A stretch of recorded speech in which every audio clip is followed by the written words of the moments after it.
sometimes when we really, really, really need to heal and make that conscious decision to heal, a miracle kind of occurs. I mean, I know that sounds crazy. Deepak Chopra writes about it, though, and it does happen to people. Hi, I'm Alethea Kehas, and you're entering a world gone good. Well, hello, my name is Steve, and this is World Gone Good, the podcast where we shine the light or find the light in the darkness to prove there is still good happening in our not always so good seeming world. That's a new quote I made up, I suppose. Help us spread the good by sharing, subscribing, rating, and reviewing this here show through your own social media and on whatever pod platform you are listening to us on right now. Every time you do, you help more people find us, and that is a good thing. Okay, so here is a question. Do you have an inner voice? Is it a positive one or a negative one? Or does it depend on your mood and or the day of the week? More importantly, do you listen to your inner voice? Some people say their heart or their head or their gut is their inner voice, and to each their own. The question is, are you listening to one or any of them? My guest today did what a lot of us have done, including me. She was not listening to her inner voice. Well, she didn't, at least for a while. Then she did. And when she did, she had an awakening so powerful, it changed her life and it cured her of an actual physical ailment. How many times has the stress of your life caused you to have a headache or a migraine or a stomach ache? I have my hand raised for all three. It is powerful stuff, this listening and not listening to our inner voices, isn't it?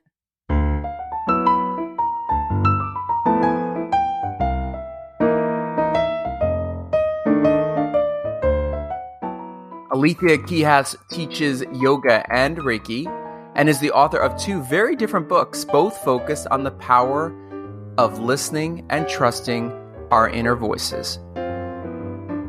This is her good. Alethea Kehas, you are one of the wonderful people who reaches out to me and says, hey, I like your show. Can I be on your show? And this is so great for me because it takes the pressure off of me, because usually when I book the guests, which is 99% of the time, I'm worried the whole time of like, oh God, don't suck, Steve, don't suck. But really, it's on you right now not to suck. How does that feel? Let's go there. That's a little pressure. It's okay. Yeah, you're going to make it through, I think. You have an MFA, an RYT, an RMT, and an EM Yoga Foundation's teacher. Let's go through each of these. You have an MFA. What's your MFA in? It's in creative writing. Fantastic. What is an RYT? Registered yoga teacher. Fantastic. What is an RMT? Reiki master teacher. I love Reiki. Reiki. Good. And I know people. Awesome. I know people who are freaked out by it. Yeah, they shouldn't be. So tell everybody what Reiki is. So Reiki is basically a form of healing that channels basically the universal life force energy. So there are different modalities. The kind I do is basically hands off. Sometimes I put my hands on people, but very often I do it distantly. So there doesn't have to be contact, and you just feel energy flow through you. And it often goes to the places that need healing. And sometimes other stuff comes up as well. Emotional things. If you're into past lives, that can come up as well. Spirit guides, messages from the other side, that sort of thing as well. How long have you been doing yoga for? Well, I've been practicing yoga for over half my life, but I've been teaching it for probably about 8 years. Well, not quite 8 years, but I've been doing EM yoga for about 2 years, and that's a little different than regular yoga. Actually, I compare that to acupuncture with yoga, because literally you're using acupuncture points and tracing meridians and that sort of thing. So it's basically an enhanced version of yoga. Okay, so this is none of the reasons why you contacted me. You contacted me Because you, like me, we're both writers. You have you're better than me. You have an MFA. What do I have? I have a BFA. I have a Bachelor in Fine Arts. When did you first start writing? Oh boy. Well, I mean, I've been writing stories in my head since I was 5, I think, but I didn't really give myself permission to actually sit down and write book-length manuscripts until I actually was in school for my MFA. So that was just over a decade ago. I went to Goddard College for my MFA and started writing my memoir, A Girl Named Truth. So that's when I really delved into the writing world, I guess you would say. How old were you when you started writing a memoir? So I was in my early 30s. My kids were little, well, mid 30s, I guess, early to mid 30s. Yeah. So it was an intense time. But do you think there's a pressure when someone says you wrote a memoir in your early 30s? What do you mean by pressure? What was the inkling to write a memoir, I guess is my question. I'm not judging. I'm asking. Right. No, yeah. I mean, it's not that I thought that I was in any way special. It was more of a personal journey. So let me backtrack a bit. So before I went to Goddard, I was pretty ill. I had severe, what they labeled as IBS. Basically, they didn't know what was going on with me. I had severe stomach pain in the middle of the night. It would come in the middle of the night. And it was debilitating. I had it for 2 years. And I got really weak and sick. And I finally decided, this is it. I can't do this anymore. And so on Mother's Day of 2008, I woke up and I said, this is it.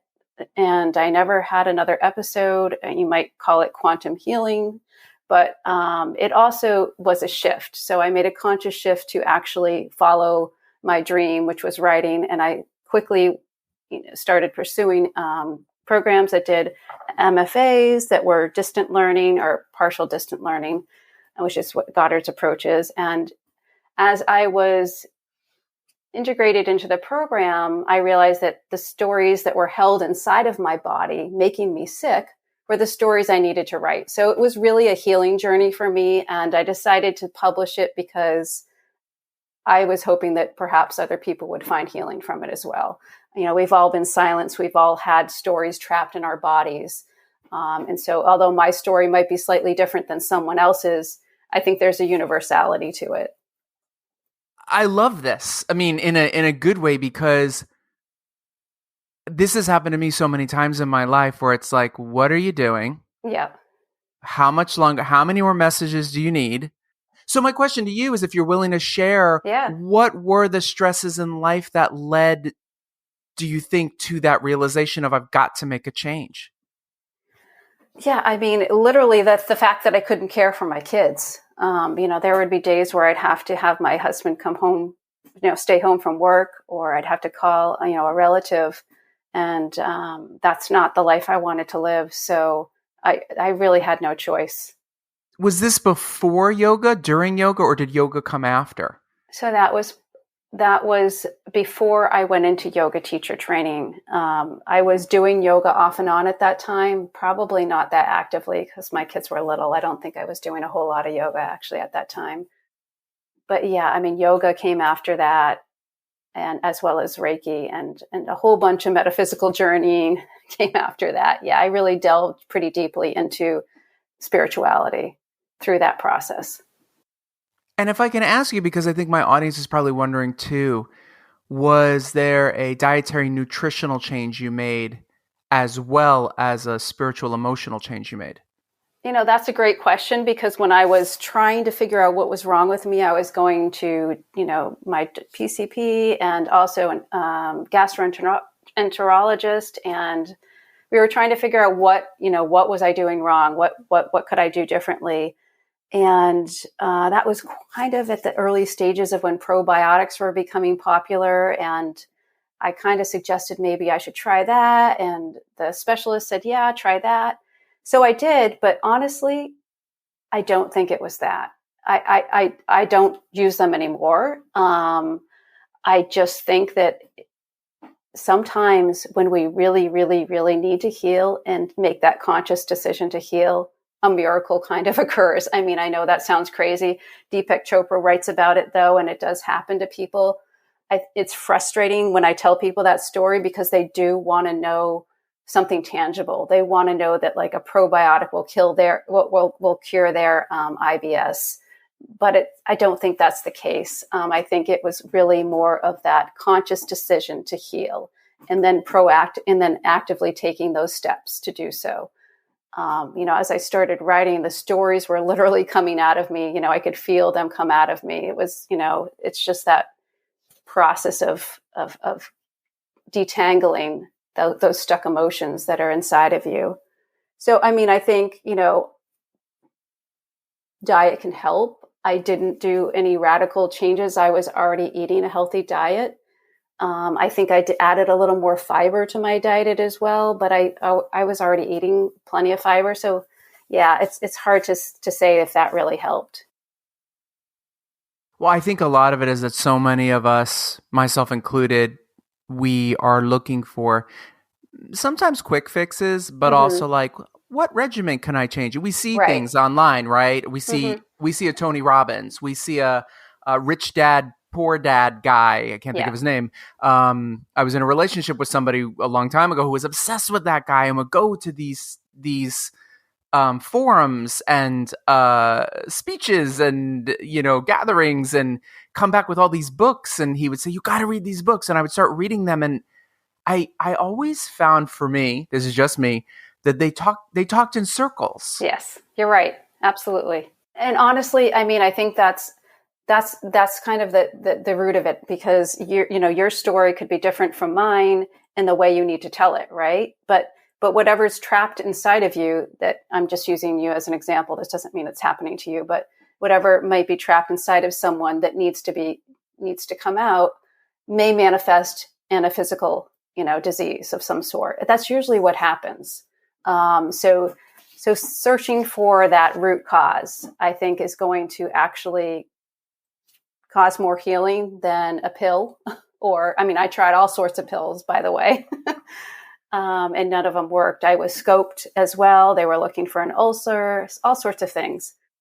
And not everyone wants to go to that place. I understand that. Most people, or not most people, but a lot of people might want to just, want to take a pill or want to change their diet or want to try, some sort of miracle concoction.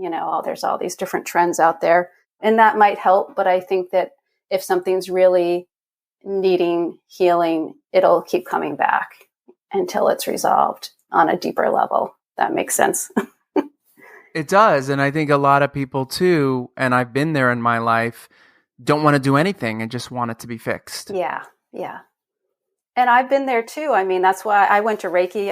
That's how I started being a Reiki practitioner. I did a lot of Reiki, sessions. Had a lot of people do Reiki on me. They helped, but ultimately I had to do the work. In 2012-ish, 2013, my gut was really bad, really, really bad. And I stopped microwaving food. Oh, interesting.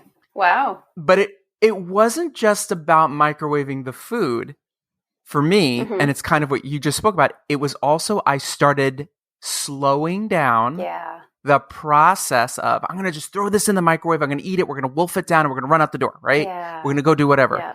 And I started getting the vegetables, cutting the vegetables, preparing the vegetables in a pot, stirring, adding, seasoning, taking my time.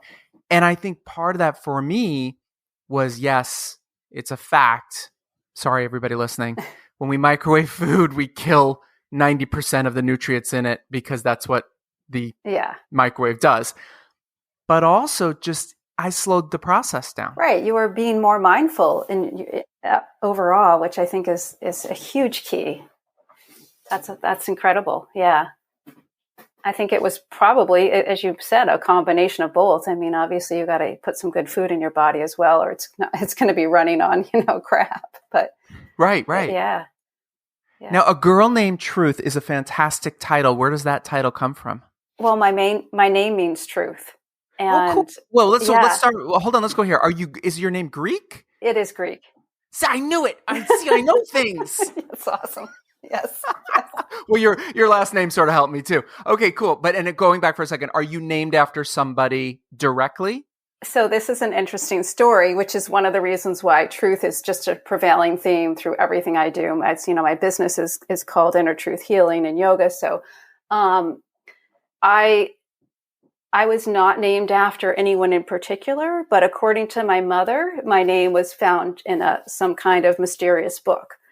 I found out when I started writing my memoir and reconnected with my birth father that my name actually came from, so back in the 70s, I was born in 1973. So back in the 70s, there was a show called Kung Fu with David Carradine. A white man playing an Asian. Yes, exactly. You know about it. Okay. Yeah. So yeah, I haven't. Wait, I'll tell you really quickly, everyone. I will not share it, but I worked with David Carradine. Oh my gosh. And yeah. Okay, keep going. That's fascinating. I'd love to hear more about that at some point. So I had never heard of it, but anyway, I YouTubed, you can YouTube everything. So I YouTubed it, and my father told me, yeah, there was an episode before you were born called Alethea starring Jodie Foster. So I watched it. Yeah, it was pretty fascinating to realize that was the origin of my name after not knowing that and being told a different truth, right, from my mother. So there was no magic book. No, there was no magic book. My mother has always had a tendency to reinvent truth. Yeah.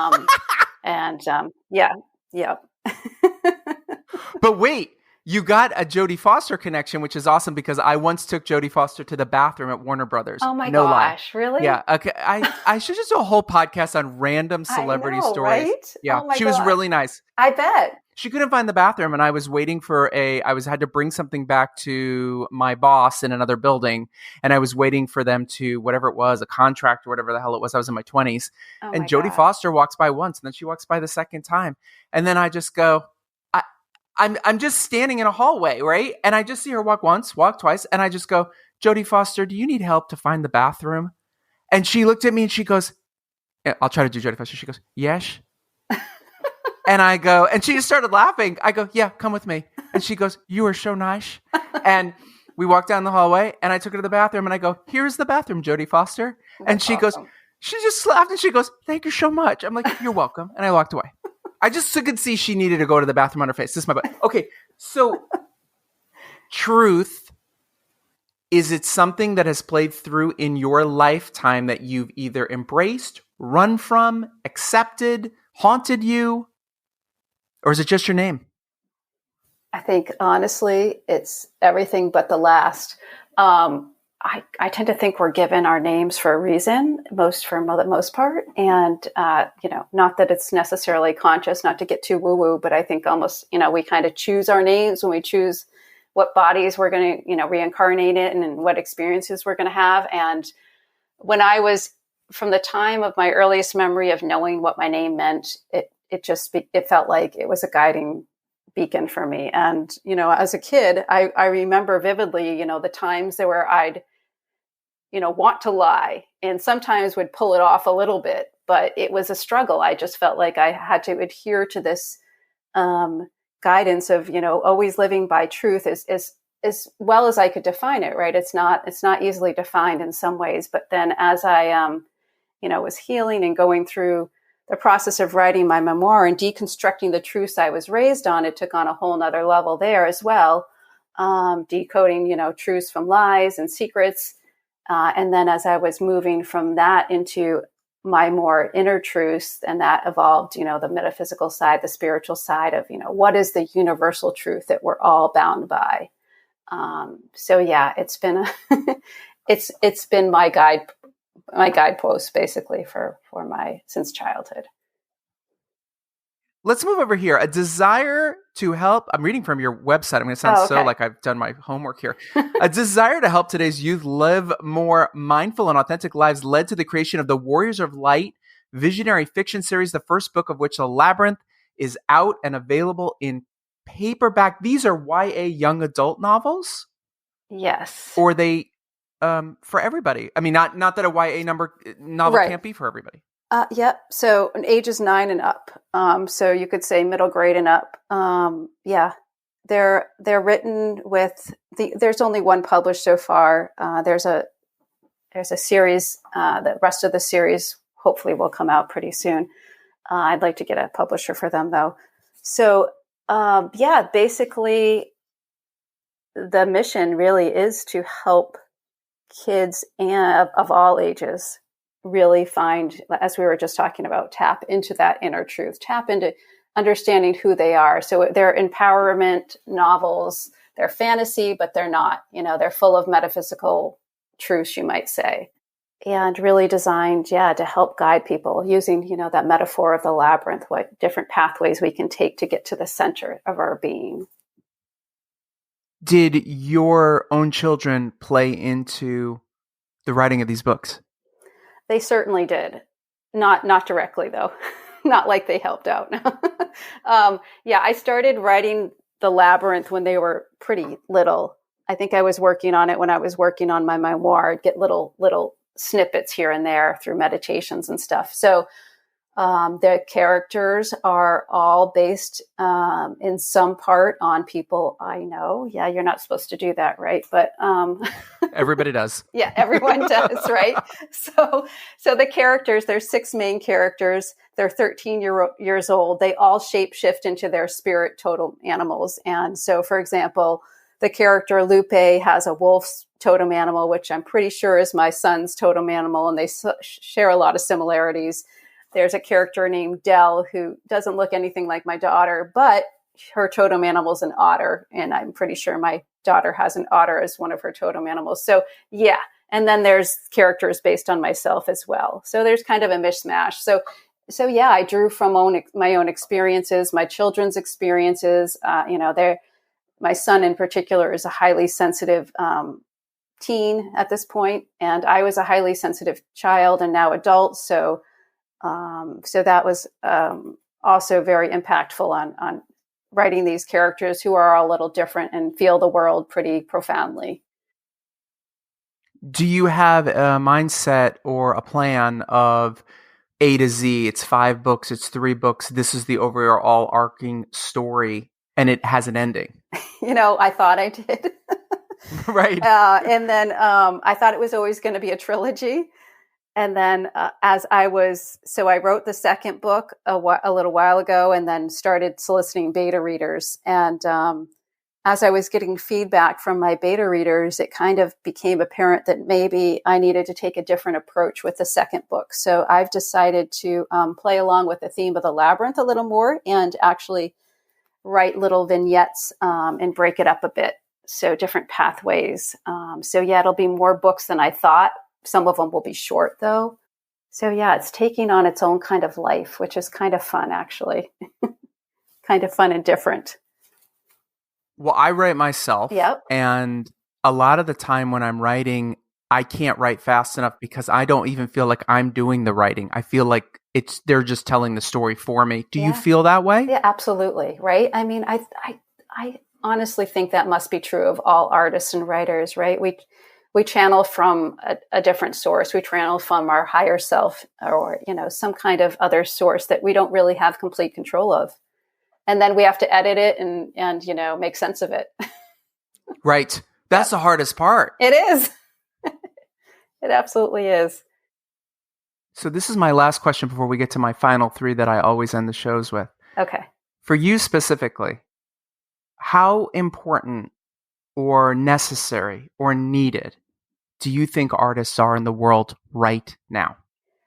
Well, I may be biased, but I think they're needed more than almost anything else. And I mean, I guess you could define artists pretty loosely. And that's what I think an artist is anyone who's really following that inner joy.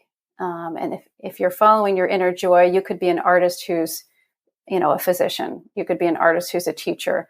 It's anytime that inner joy radiates out in whatever you're doing. I think that's the most important thing. So however way that joy manifests, that's what we need in the world. We end these shows with 3 questions. They're fairly easy. Don't worry, you know the answers. One you sort of already answered. Where can people find you online?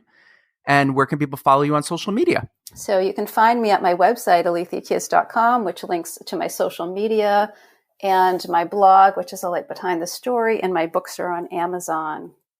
I'm on Instagram, Truth Heals and Warriors of Light Club, and Pinterest, and Twitter, but not very often on Twitter. So I'm mostly on Instagram and my blog, I guess you could say. I also have a Facebook author page. And the final two questions we ask are, they can go back to anything we've already talked about or anything you want to say. The first question is, who inspires you? Wow. Lots of people inspire me on a daily basis. So that's a loaded question. But mostly my kids, I have to say. And that's probably cliche, but when you're a parent, I think you just see so many things in your children, things you do differently, things, you notice things about life that are mirrored in your children. So they're a constant source of inspiration for me. And the final question is how we end every show. It's not even a question. It's just something to finish. It goes like this. Tell me something good. ... Wow. Tell me something good. That is kind of, that sounds easy, but it's sort of loaded, isn't it? Something good. There's lots of good in the world, right? And now I can't even think of something in particular. Something good, the cat's sitting on my desk and helping me out. So that's a good thing. This conversation, everything. I mean, honestly, I think that's why that's a loaded question is because I think that we get caught up in the things that go wrong and we forget all the things that go right. The fact that the sun shines and the world keeps turning every day, despite all the other things that annoy us. There's that sort of universal flow that is always there. So that's what I think is good about life that we can always look back to.